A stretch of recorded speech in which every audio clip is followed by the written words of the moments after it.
Isang panibagong araw na naman nga pala sa ating lahat mga kaprobinsyano. Ngayong araw nga bigla ang may nagpaluto sa atin. Nagre-request kasi yung tatay ng aking kumpare ng adobong bibe. Sakto naman at meron tayong nakapaina dito na pailan-ilan. Kaya eto, humuli na nga ako ng isang piraso mga kaprobinsyano. At isang piraso lang kasi yung kanyang pinaluluto. Tapos nilabas ko na nga rin pala mga kaprobinsyano sa aming freezer yung ating lulutuing pananghalian. At mag-iisang linggo na rin kasi dito sa rep yung nabili kong pata. Sa mga magtatanong nga po pala kung magkano ang kilo ng bibi ngayon, pumapalo na nga po pala ng 200 to 250. Live weight po yon mga kaprobinsyano. Kaya yung isang piraso nga kapag pumalo ng 2 kilo 500 na ang halaga. Kaya sa mga gusto pong bumili ganun po ang bentahan ngayon. Ito, tinulungan na nga rin pala tayo ni Boss Commander na magayak ng mga recados. Medyo maaga kasi natin ito kailangang ma-deliver. At para mabilis lang din nating mapalambutan, dito na nga natin isasalang sa pressure cooker. Simple lang naman yung gagawin nating pagluluto dito mga kaprobinsyano. Tradisyonal na paraan lang natin sa pag-aadobo na alam ko naman kahit nakapikit kayo kabisado nyo na. At may tuturi nga ito na ulam ng bayan. At habang nakasala nga mga kaprobinsyano, ito at ihanda naman natin itong lulutuin nating pata. Bali ang gagawing luto nga pala natin dito mga kaprobinsyano. Dahil medyo matagal na nga rin ito sa rep, napag-isipan na lang namin ni Boss Commander na gawin na lang itong crispy pata. Total matagal na rin naman ang huli kaming makapagluto nito. Kaya talagang nag-crave din tayo mga kaprobinsyano. Simpleng mga sangkap lang ang ilalagay natin yan at diretso na nating ilalaga. At palalambutan nga natin ito ng nasa 1 oras na mahigit. At bago nga kumulo ng maganda, ito tinalis ko muna itong mga umiibabaw na bula. Yun bang tinatawag nilang insecurities.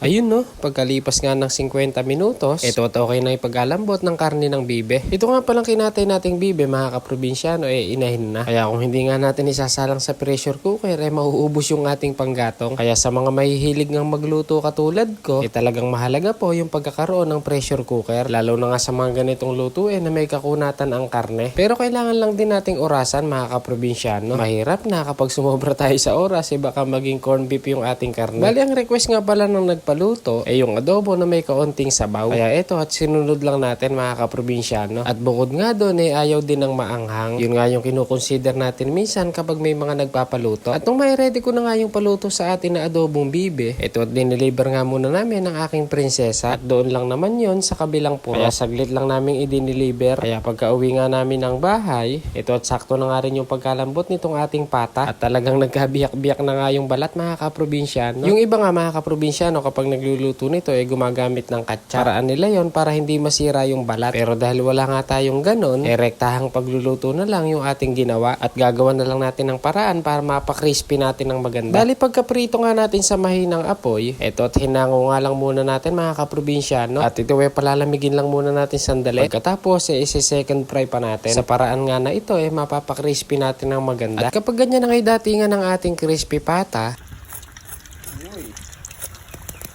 medyo carbon loaded na mga kaprobinsyano.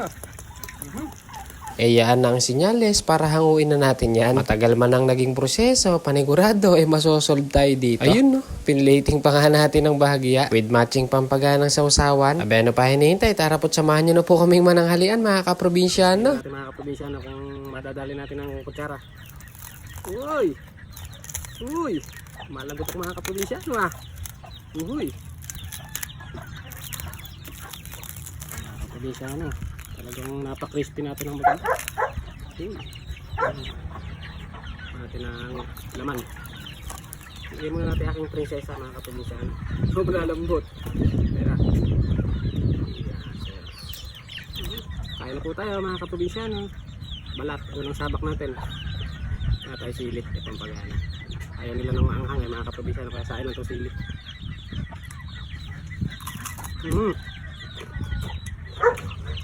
Alam ko na, chicharon.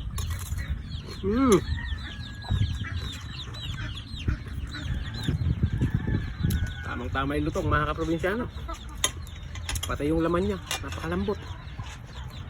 Kaganahan ko kumain with chili. Yan, kain na po tayo mga kaprobinsyano. Meron tayong extra baby. Yung nakikidampot-dampot na po siya ng kanin. Tignan natin kaprobinsyano kung gaano kalutong itong ating crispy pata. Let's try. Grabe. Parang chicharon na.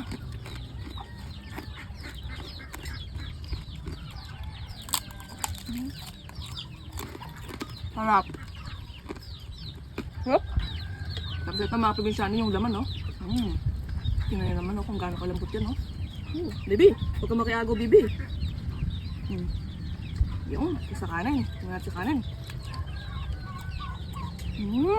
Ito ka ng baby ko, ah. Bagay na bagay nga mga kaprobinsyano dito sa ating ginawang sausawan. Mga kaprobinsyano, tama yung pagpakabisa ng ating pagdadali nitong crispy pata. Lutong. Talaga nga namang masasaid ng sinaing.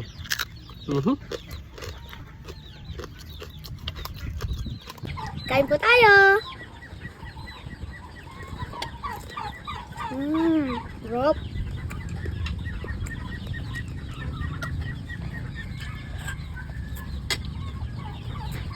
Kapag ka nga ganitong madalang lang makapagluto ng ganitong klaseng ulam, talagang masasagad ng kain eh. O paano ba mga kaprobinsyano? Hanggang dito na lang po muna yung ating video. Busog na naman po kaming mag-anak. Hanggang sa muli. Bye-bye!